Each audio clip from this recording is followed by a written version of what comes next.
Think local and act global, c'est-à-dire que sans ce pays, sans cette culture qui nous donne de la force, qui nous donne de la puissance, on ne pourrait rien transmettre, on ne pourrait rien défendre.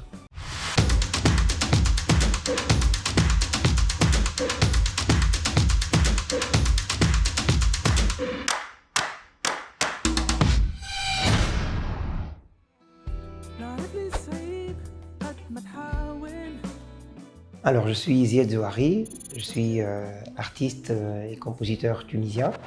Je joue du violon solo en Tunisie, mais aussi beaucoup à l'étranger, dans un cadre international. Aujourd'hui, je suis aussi également docteur en musique de Paris 4 Sorbonne. Donc, je suis à la fois dans la transmission, dans l'enseignement de la musique, mais et surtout artiste sur scène.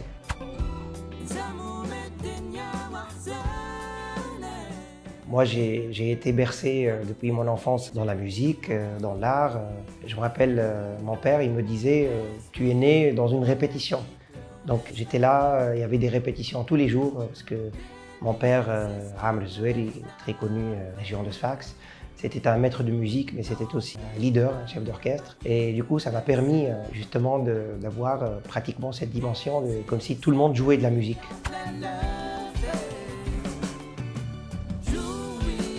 Alors mon style musical, c'est un mélange, et c'est une fusion de plusieurs styles. Avant tout, c'est la musique tunisienne traditionnelle qui m'a bercé pendant toute mon enfance. Mais il y a aussi et surtout les musiques du monde, musique occidentale, présentée par notamment rock et jazz d'un côté, et puis la musique classique que j'ai découverte grâce au violon. J'ai beaucoup écouté les artistes du Malouf, tels que Ziad Rarsa par exemple.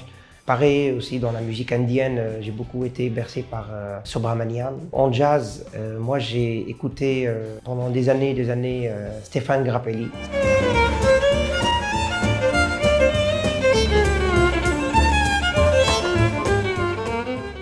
C'est l'idole, c'est l'icône du violon jazz dans le monde. Par ailleurs, j'ai eu la chance et le bonheur de côtoyer mon prof, qui est devenu mon prof après Didier Lecoud. Le grand Didier Lecoud, décédé en 2016 malheureusement. Bon, avec ça, il y a eu toute une carrière qui a commencé en 2002 et qui continue jusqu'à aujourd'hui. Moi, j'ai eu l'honneur d'être aux côtés de Goran Bregovic, Goran connaissait Bella Ciao, ben c'est lui par exemple. Donc depuis 2017, on joue ensemble, je suis l'invité de son dernier album. J'avais l'honneur d'être aux côtés de Sylvain Luc, le grand jazzman, guitariste français. J'ai joué avec beaucoup, comme Daniel Mille, fameux accordéoniste. Je joue aujourd'hui avec les Violons du Monde, donc Mathias Duplessis, les Violons du Monde, pareil, un groupe qui sillonne le monde. On fait les 4 coins de la planète. Prochainement, après les États-Unis, on va au Japon. Tout ça, ça fait Ziad Zouari, ça fait le mélange, ça fait cette fusion artistique qui est assez, on va dire, spéciale. À partir de 2012, j'ai commencé à composer et à produire mes propres albums. Donc j'ai commencé par un album qui s'appelle Safar. Safar donc, est en collaboration avec l'artiste Imed Alibi et Stéphane Poueche. Donc c'est un album qui me dit beaucoup parce que c'est mon premier album en plus. Alors après ça, il y a eu une expérience extraordinaire dans mon deuxième album qui s'appelle Maqam Roads, les routes du Maqam. Et donc ça a été avec Julien Tekeyan d'Arménie et Abdelrahman Tariksi de Turquie. Aujourd'hui, beaucoup de projets qui sont là, tels que Beb Diwan, c'est une allusion à ma ville natale qui est Sfax. Et donc je partage avec Rassen Fandri, aujourd'hui installé en France. En parallèle avec ça, il y a beaucoup d'invitations d'honneur de par le monde. Avec Goran Bregovic, j'ai enregistré le dernier album Three Letters from Sarajevo, donc qui continue à tourner. Mathias Duplessis et les Violons du Monde, pareil, donc ça c'est une belle compagnie, une belle brochette de violonistes du monde entier.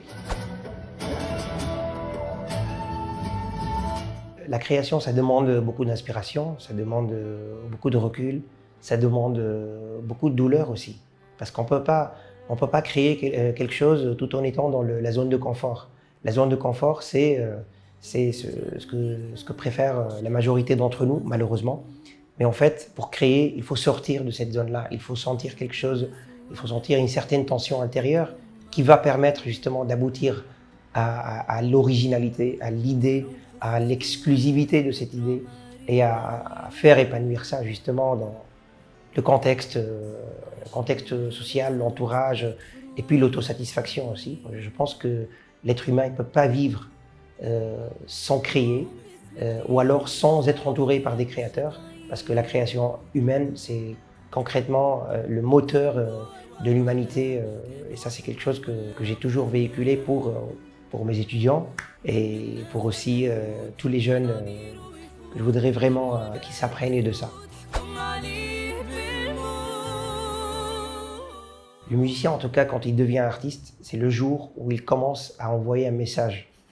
Il commence à croire en une quête. Il commence à essayer, à travers son art, de véhiculer quelque chose, d'essayer de rendre compte, de changer, de critiquer. Parce qu'un artiste, concrètement, c'est comme quelqu'un qui est en train de regarder toutes les injustices, tout ce qui ne va pas, tout ce qui ne marche pas, et être dans la critique de tout ça, être en aval de tout ça. Je suis convaincu 1000% qu'un artiste ne peut pas exister sans qu'il ait une vocation, sans qu'il ait quelque chose comme un message pour sa société.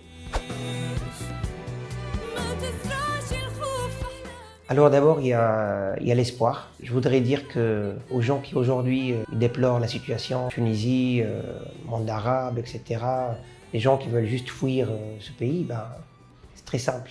Moi, je réponds Think local and act global. C'est-à-dire que sans ce pays, sans cette culture qui nous donne de la force, qui nous donne de la puissance, on ne pourrait rien transmettre, on ne pourrait rien défendre aux yeux de l'étranger, aux yeux des pays à l'étranger. Quand on va sortir, qu'est-ce qu'on va vendre, qu'est-ce qu'on va défendre, qu'est-ce qu'on va dire? Ok, on est d'accord qu'il y a un problème régnant, qu'il y a des soucis, etc. Mais en fait, l'espoir de se sortir en permanence.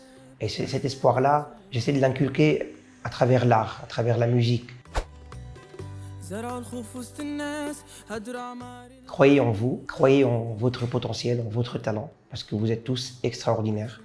Et vous avez chacun quelque chose à l'intérieur, une vocation. Je ramène ça de la spiritualité que m'a appris la musique. Et en fait, il faut aller chercher, il faut aller piocher dans soi et aller voir quelle serait cette vocation. Et être artiste aujourd'hui, c'est pas que jouer de la musique, c'est pas que faire un des 7 arts connus.